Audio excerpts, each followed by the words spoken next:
Dear viewers, dear learners, Assalamu alaikum, and this is Khaja. Welcome to a new video on the number one challenge for learning spoken English regarding Bangladesh. Bangladesh এমন একটি সমস্যা বেড়ে উঠছে like an epidemic that is actually hindering us to learn spoken English. বাংলাদেশে এমন একটি সমস্যা বেড়ে উঠছে যেটি আমাদেরকে ইংরেজি শিখতে দিচ্ছে না, তেমন কিছুই ভালোভাবে শিখতে দিচ্ছে না। বাংলাদেশে এটা একটা এখন মহা চ্যালেঞ্জ। তো আমরা এই চ্যালেঞ্জের কারণ জানবো, সমাধান জানার চেষ্টা করব, তাহলেই আমরা অনেক কিছু শিখতে পারবো। Not only English, to learn anything we have to overcome this challenge. তাহলে চলুন জানা যাক সেই মহা সমস্যাটার কথা, সেই চ্যালেঞ্জের কথা যেটি মহামারীর মতো ছড়িয়ে পড়ছে। এই সমস্যাটিকে বোঝার জন্য আমরা প্রথমে চলে যাব আজ থেকে 2 বছর আগে। 2 বছর আগে বাংলাদেশের সোশ্যাল মিডিয়ায় একটি পোস্ট ভাইরাল হয়েছিল। লক্ষ লক্ষ মানুষ, কোটি কোটি মানুষ সেই পোস্টটি পড়েছিল। সেই পোস্টটি কী ছিল? সেই পোস্টের সাবজেক্ট কী ছিল? সাবজেক্ট ছিল একজন দম্পতি, কাপল। সেই বিখ্যাত কাপলটিকে বাংলাদেশে অধিকাংশ মানুষ চিনে। কেন চিনে? কারণ তারা এমন বিষয়ে কথা বলেন যেগুলো মানুষের খুব দরকারি বিষয়। এই দরকারি বিষয়ে তারা সমাধান দিতেন।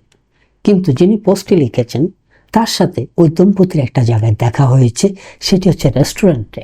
যিনি পোস্টটি লিখেছেন সেই রমণী ওই রেস্টুরেন্টে গিয়েছিলেন এবং ওই দম্পতি, যেই বিখ্যাত চিকিৎসক দম্পতি, তারাও সেই রেস্টুরেন্টে ছিলেন।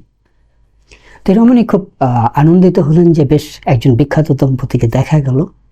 কিন্তু তিনি তাদেরকে অবজার্ভ করার চেষ্টা করলেন এবং 40 মিনিটস টু 60 মিনিটস, প্রায় 1 ঘন্টা তিনি অবজার্ভ করেছেন এবং তিনি যেটা লিখেছেন সেটি খুব অবাক করার মতো, সেই কারণে সেটি ভাইরাল হয়েছিল। তিনি কি খেয়াল করলেন? তিনি খেয়াল করলেন যে বিখ্যাত দম্পতি মানুষের সমস্যার সমাধান দেয়, যারা বলেন how to build a strong partnership, রিলেশনশিপকে আরও কীভাবে স্ট্রঙ্গার করা যায়, দাম্পত্য জীবনের সমস্যাগুলো কী, এবং how to solve those challenges of real conjugal life, conjugal লাইফের প্রবলেম কীভাবে সলভ করতে হয়। সেই মানুষ দুটো কি করেছেন? তারা যে ওখানে 40 মিনিটস টু 60 মিনিট ছিলেন, তারা পরস্পরের মধ্যে একবারও কথা বলছেন না। They both are busy with scrolling their own mobile phone. They are extremely busy. কারোর সাথে কারো কথা নেই। খাবার খাচ্ছেন, খাবারের মধ্যেও they are busy with the phones.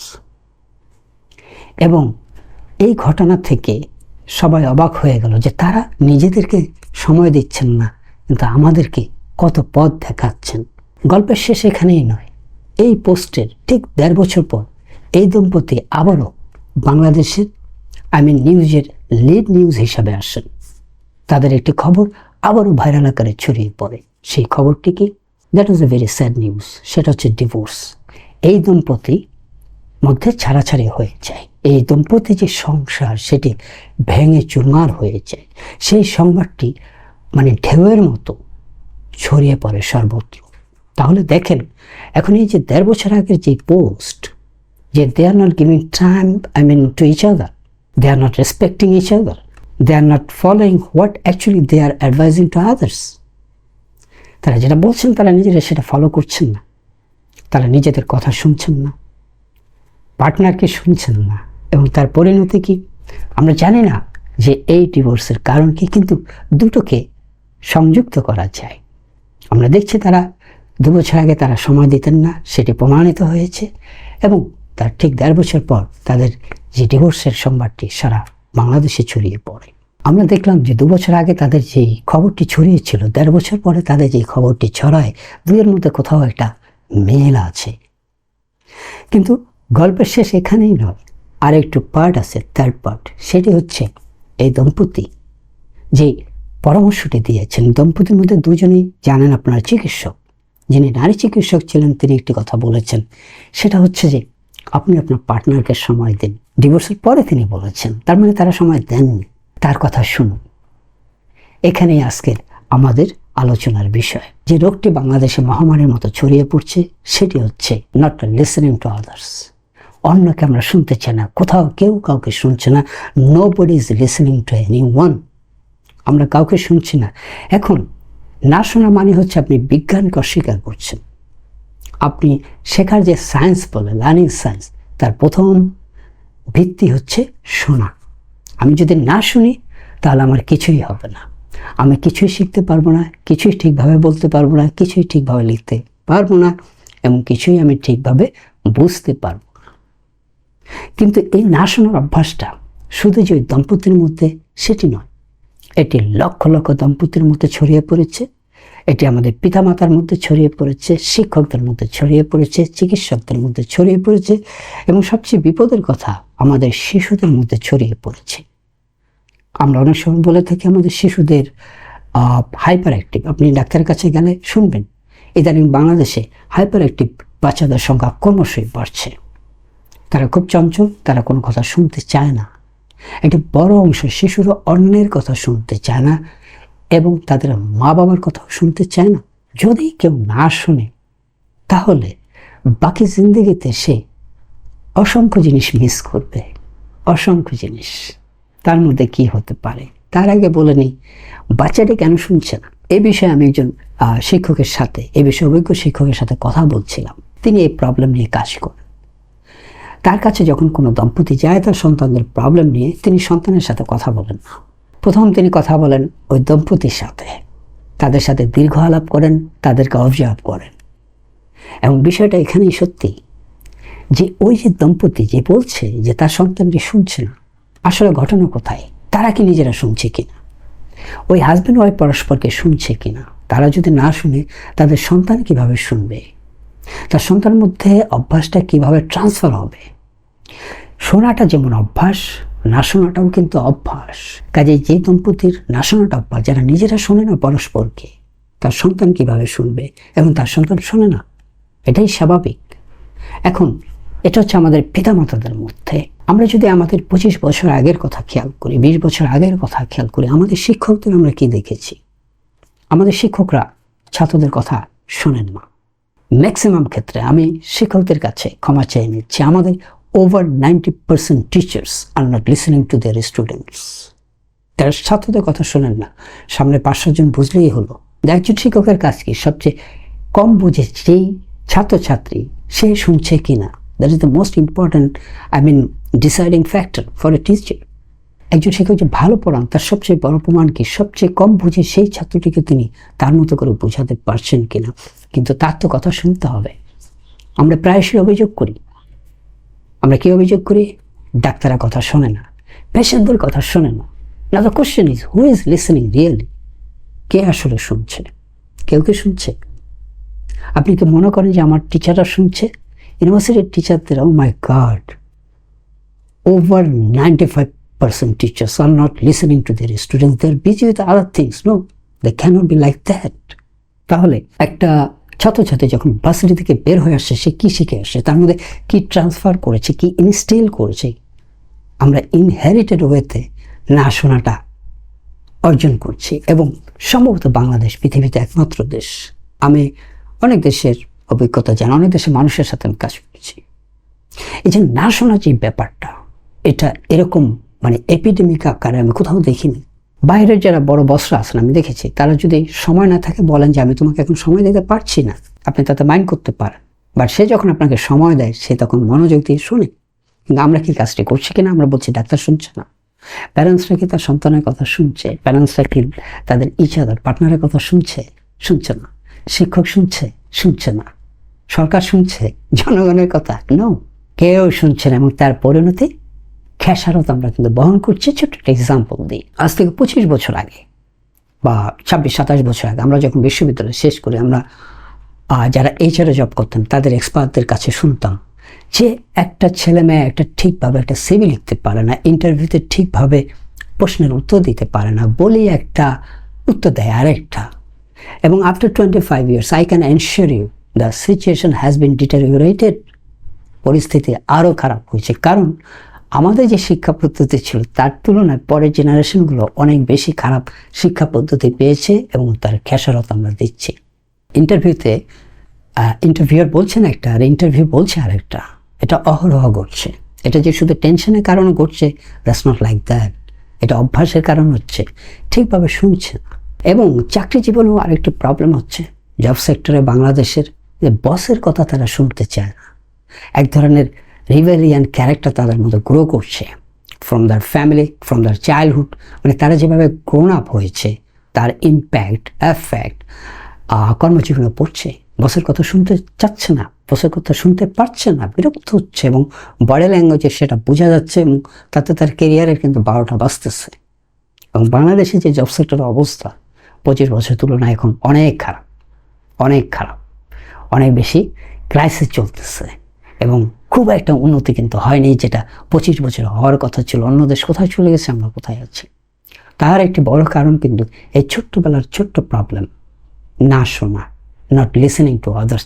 এবং এই না শোনাটা যে একটা ডিসরেসপেক্ট, সেটাকে আমরা ফিল করি কিনা। তার মানে আমাদের রেসপেক্টের জায়গাও ভীষণ ধরনের প্রবলেম তৈরি হয়েছে। সেটা আপনি গত 2 বছরে তো প্রকাশ্যে দেখেছেন। মানুষের প্রতি যে মানুষের যে রেসপেক্ট, ইয়াংদের যে রেসপেক্টের জায়গায় যে পদে পদে ঘাটতি আছে, আমরা তা বুঝতে পারছি। আবার ইয়াংদের কেন ঘাটতি আছে এটা বোঝার জন্য তাদের প্যারেন্টসদের কাছে যেতে হবে, তার যে বেড়ে ওঠার প্রক্রিয়ার কাছে যেতে হবে, তার টিচার্সদের কাছে যেতে হবে। সুতরাং একটার পর একটা রিপল এফেক্ট হিসাবে এখন যেটা আসছে সেটা হচ্ছে ইম্প্যাক্ট আকারে আমরা দেখছি এই না শোনাটা। তাহলে পরিবারের মধ্যে শোনার অভ্যাসটা তৈরি হচ্ছে না, সন্তানের মধ্যে তৈরি হচ্ছে না, তাহলে আপনি কীভাবে আশা করেন যে কেরিয়ারে সে এসে শুনবে? ওই ডাক্তারও তো একজন সন্তান, সেও তার ছোটবেলা পার হয়ে আসছে, সে কি শোনার অভ্যাস তৈরি করেছে কিনা? তার কি শোনার অভ্যাস তৈরি হয়েছে? শোনাটা যেমন অভ্যাস, না শোনাটা অভ্যাস। আবারও বলছি কথাটা। তো এই যে দেখেন যে সবাই কিন্তু একরকম না, এর মধ্যে আবার 5 to 10% কিন্তু ভালো আছে। আমার সন্তান কিছুদিন আগে অসুস্থ ছিল, প্রায় 5 months, কোনো ওষুধে কাজ হচ্ছে না। তারপর আমি গেলাম আমার বিখ্যাত বন্ধুর কাছে, যিনি ঢাকা মেডিকেল কলেজের একটি ইউনিটের প্রধান। আমার বাচ্চাটাকে সে 1 ঘন্টা দেখেছে, 1 hour, অনেক কথা বলছে, অনেক চিন্তা করছে, অনেক রিপোর্ট দেখছে। তার মতো একজন বিখ্যাত ডাক্তার আমার সন্তানকে 1 ঘন্টা সময় দিয়েছে, 2বার সময় দিয়েছে, আরও 1বার সময় দিয়েছে। এবং সে আসলে কী করেছে? সে প্রবলেমটা বোঝার চেষ্টা করেছে। এত ওষুধ খাচ্ছে কিন্তু ভালো হচ্ছে না কেন? প্রবলেম কি? কোনো ওষুধে কেন কাজ হচ্ছে না? এবং সে সেটা বের করেছে। তাহলে বের করতে হলে কী লাগবে? আপনাকে বুঝতে হবে। বোঝার জন্য কী করতে হবে? রোগীর কথা শুনতে হবে। আমার টিচার যদি স্টুডেন্টের কথা না শুনে, সে স্টুডেন্টকে বোঝাবে কীভাবে? এবং না শোনার যে সাইড এফেক্ট আছে তার একটা কথা বলে রাখি, যেটি আসলে আমাদেরকে আরও বিপদে ফেলবে। বাংলাদেশ কিন্তু একটা মহা বিপদে আছে। জব সেক্টরে আপনি যদি খবর নেন, আপনি খুব ভয় পাবেন। আমাদের জঘন্য অবস্থা, খারাপ অবস্থা। স্বাধীনতার 55 বছর পর এমনটা হওয়ার কথা ছিল না, কিন্তু অবস্থা খারাপ, খুবই খারাপ, এবং সামনে আরও খারাপ হবে। আমি যদি না শুনি, না শোনার এই যে বলছিলাম যে পৃথিবীর বিজ্ঞানকে আমি অস্বীকার করছি। বিজ্ঞান কী বলে? কোনো কিছু বোঝার জন্য প্রথমে আপনাকে শুনতে হবে। Listening is the first step. শোনা, এবং এটাকে আমরা বলছি ইফেক্টিভ লিসেনিং। কার্যকরভাবে শুনতে হবে, মানে এক কান দিয়ে শুনলাম আরেক কান দিয়ে বের করলাম, সেটা না। এবং আমাদের দেশে যে ট্রেন্ডটা তৈরি হয়েছে, সেটা সোশ্যাল মিডিয়ার কারণে হোক, নানা কারণে হোক, সেই আমাদের শিক্ষকদের না শোনার অভ্যাস থেকে তৈরি হোক, যেখান থেকে আসুক না কেন, আমরা অন্যের কথা শুনতে চাই না, আমরা দেখতে চাই না, আমরা দেখাতে চাই, আমরা শুনতে চাই না, আমরা শোনাতে চাই। কিন্তু এর খেসারত আপনাকে দিতে হবে। তার খেসারত আমরা জব মার্কেটে দিচ্ছি। এবং ওভারঅল বলা হচ্ছে সাউথ এশিয়ায় আমাদের যে আইকিউ সবচেয়ে কম। এটা খুব দুঃখের কথা, শরমের কথা, কিন্তু এটি সত্যি। আমার আইকিউটা কম কেন? শুধুই কি পুষ্টি কারণ? আমরা কেন এত অস্থির হয়ে উঠছি? অস্থির হওয়া মানে আমি শুনছি না। আর না শুনলে প্রবলেম কি? না শুনলে আপনি কোনো কিছু ঠিকভাবে অর্জন করতে পারবেন না। আমি কয়েকটি সাইড এফেক্টের কথা বলি।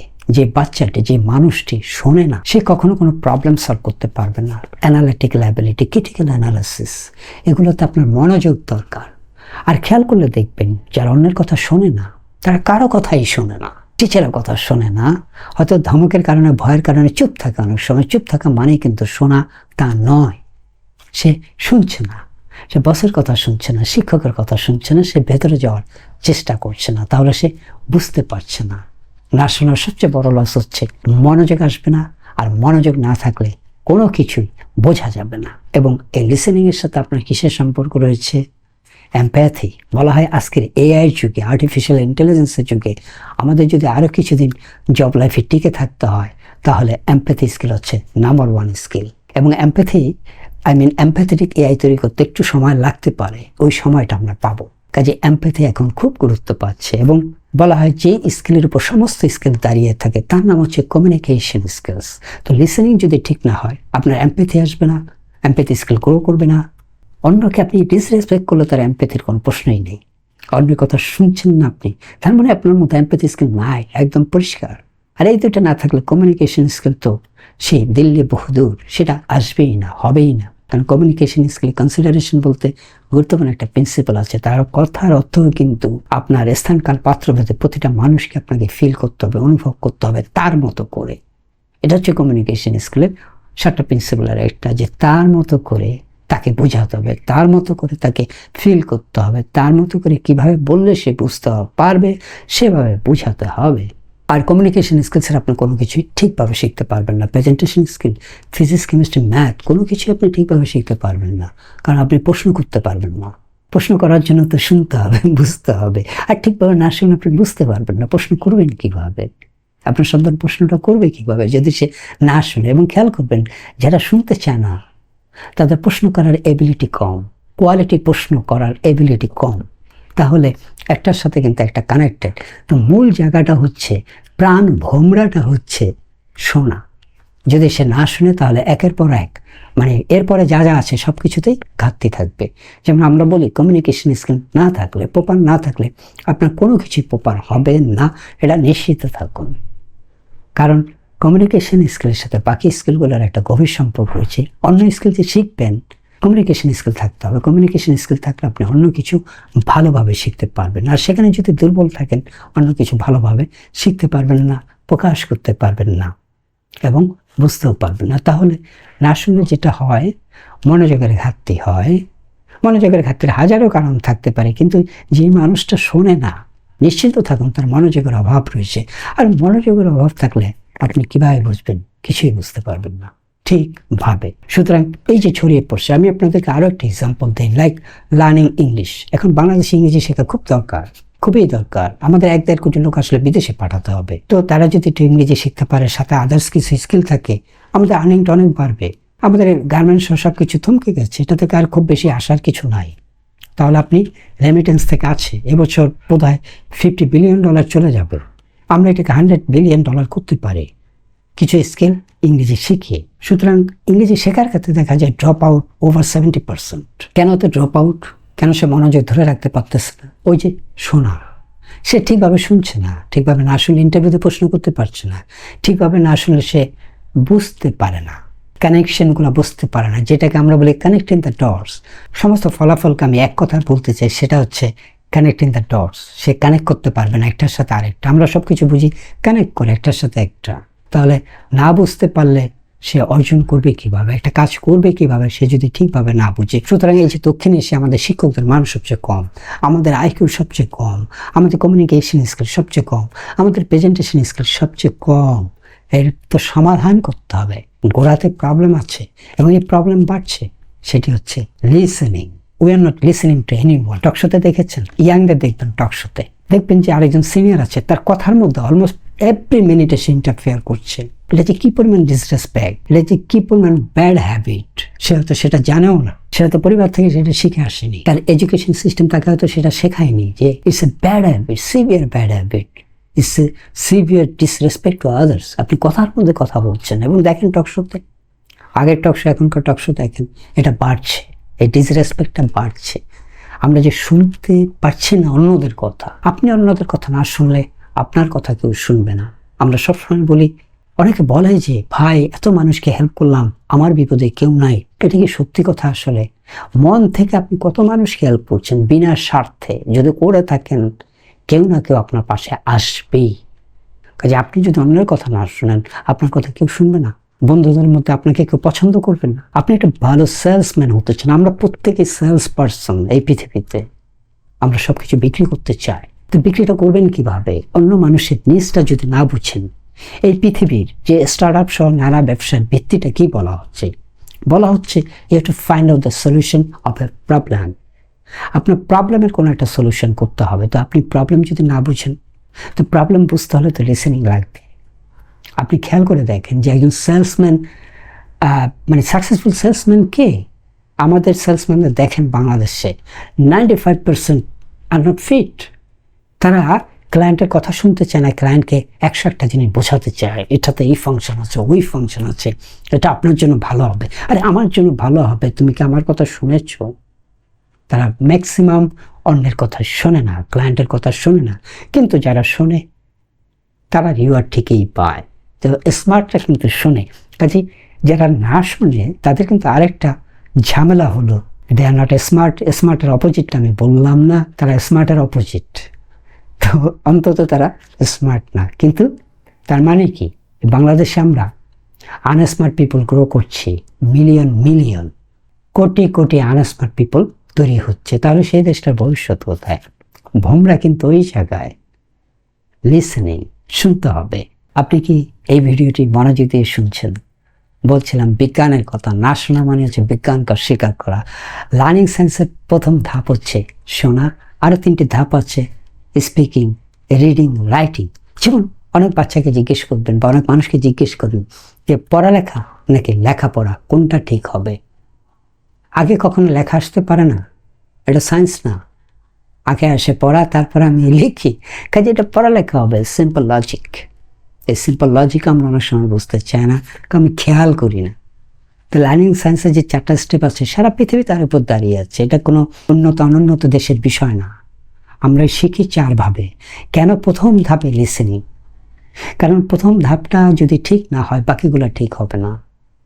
প্রথম ধাপ লিসেনিং কেন, এটা যদি আমি একটু ডিপলি চিন্তা করি, আমি কিন্তু লিসেনিংয়ের প্রতি আগ্রহী হয়ে যাব। এবং খেয়াল করবেন যারা শোনে না তাদের কি কি সমস্যা থাকে সেটা খেয়াল করেন আপনি। যে ধরনের মানুষ অন্যের কথা শোনে না, এই যে দেখেন দাম্পত্য সমস্যা, লক্ষ লক্ষ দম্পতির একটা বড় সমস্যা, তারা পরস্পরকে শোনে না। অনেক জায়গায় হাজব্যান্ড একচেটিয়া দৌরাত্ম্য করছে, অনেক জায়গায় ওয়াইফের দাপটে হাজব্যান্ড কথাই বলতে পারছে না। It's not a family life. বাচ্চাটা শিখছে কার থেকে? বাচ্চাটা ওখান থেকে শিখছে, from their parents, not to listen to others. সে তার মায়ের কাছ থেকে শিখছে, সে তার বাবার কাছ থেকে শিখছে। এবং বাবা মা কোত্থেকে শিখছে? হয়তো তার বাবা মার কাছে শিখছে, কিংবা এডুকেশনাল ইনস্টিটিউশনস থেকে শিখেছে, কিন্তু শিখছি আমরা। এখন বলতে পারেন সমাধান কি? সমাধান এটি একটি দীর্ঘ প্রক্রিয়া, কিন্তু আগে সমস্যাটাকে বোঝার চেষ্টা করি। আমি বুঝি কি না যে লিসেনিং না থাকলে আমার লার্নিং প্রবলেম কি হচ্ছে, লিসেনিং না থাকলে আমার সাথে মানুষের যে রিলেশন সেখানে কোথায় প্রবলেম হচ্ছে। লিসেনিং না থাকলে আমি আসলে প্রবলেম সলভ করতে পারবো না, কারণ আমি ঠিকভাবে বুঝতে পারবো না। আরেকজনের কথা যদি আমি না বুঝি, আমি কিভাবে তার সমস্যার সমাধান করব? আর আরেকজনকে যদি আমি নাই শুনি, তাহলে তার কথাই কিভাবে বুঝবো, কিভাবে সমাধান দিব? কিন্তু চলছে এই স্রোত, না শোনার এক স্রোতের মধ্যে পড়ে গিয়েছে, এবং স্রোতের যে কারেন্ট, এটা বাড়ছে, মানে তার ইন্টেন্সিটি বাড়ছে। এই না শোনা আমাদেরকে ক্রমশই জাতিগতভাবে লুজার করছে। এবং দক্ষিণ এশিয়ায় বাংলাদেশ আগামী 10 বছরের মধ্যে সবচেয়ে পিছিয়ে পড়া দেশ হবে, কোনো সন্দেহ নেই। সম্ভবত এখনই আমরা সবচেয়ে পিছিয়ে পড়া দেশ। শুরুটা করা যায়, সমাধানের ক্ষেত্রে শুরুটা করা যায় স্কুল থেকে। আমাদের প্রাথমিক স্কুলের শিক্ষকদেরকে বোঝাতে হবে, তৈরি করতে হবে, তার ক্লাসের বোঝাতে হবে। আমাদের প্রাইমারি স্কুলের শিক্ষকদের বোঝাতে হবে তার ক্লাসের সবচেয়ে পিছিয়ে পড়া যে ছাত্রটি, তার কথা তাকে শুনতে হবে, তাকে বোঝানোর মতো সক্ষমতা তাকে অর্জন করতে হবে, শুনতেই হবে। এখন বাংলাদেশে হাজার হাজার স্কুল আছে যেখানে টিচাররা ক্লাসেই নেন না। এটাই হচ্ছে রিয়েলিটি। তো আমার টিচার ক্লাসেই যখন নেয় না, তাহলে ওই বাচ্চাদের লাইফে কি ডিসিপ্লিন আসবে? সে তো ফাঁকি শিখে গেল সেই স্কুল লাইফে, তার টিচারই ফাঁকি দিচ্ছে, তাহলে সে কি কর্মজীবনে ফাঁকি দিবেন না? সে তার লেখাপড়ায় ফাঁকি দিবে, কর্মজীবনে ফাঁকি দিবে, নানা জায়গায় ফাঁকি দিবে। সে অন্যের কথা কেন গুরুত্ব দিবে? তাহলে এর সমাধান কি? এর সমাধান একটা বড় জায়গায় হচ্ছে আমাদের স্কুলে। লিসেনিং যেভাবে পারেন বাড়ানোর চেষ্টা করেন, কারণ আপনি বুঝতে পারছেন লিসেনিং যদি ঠিক না হয়, it will destroy every strata of life. আমাদের মানুষের সাথে সুসম্পর্ক তৈরি হবে না, কোনো কিছু ঠিকভাবে বুঝতে পারবো না, কোনো সাবজেক্টই ঠিকভাবে বুঝতে পারবো না। দক্ষিণ এশিয়ার মধ্যে আমরা পিছিয়ে পড়ছি এমনি এমনি না, তার যৌক্তিকতগুলো কারণ রয়েছে যে কারণে আমরা পিছিয়ে পড়ছি। আমরা যেন আর পিছিয়ে না পড়ি, আমাদেরকে এগিয়ে যেতে হবে। সুতরাং ফোকাস অন লিসেনিং স্কিল। অনেক রোগের চিকিৎসা নাই, কিন্তু না শোনার যে অভ্যাসের কারণে আমাদের বিলিয়ন বিলিয়ন ডলারের ক্ষতি হচ্ছে, সেটার সমাধান কিন্তু আছে। চলুন চেষ্টা করি। আপনি চেষ্টা করতে থাকুন। অন্য কোনো ভিডিওতে আসবো আপনি কিভাবে চেষ্টা করছেন সেটা জানার জন্য, প্লাস কিছু উপায় হয়তো শেয়ার করতে পারবো। আজ এ পর্যন্তই।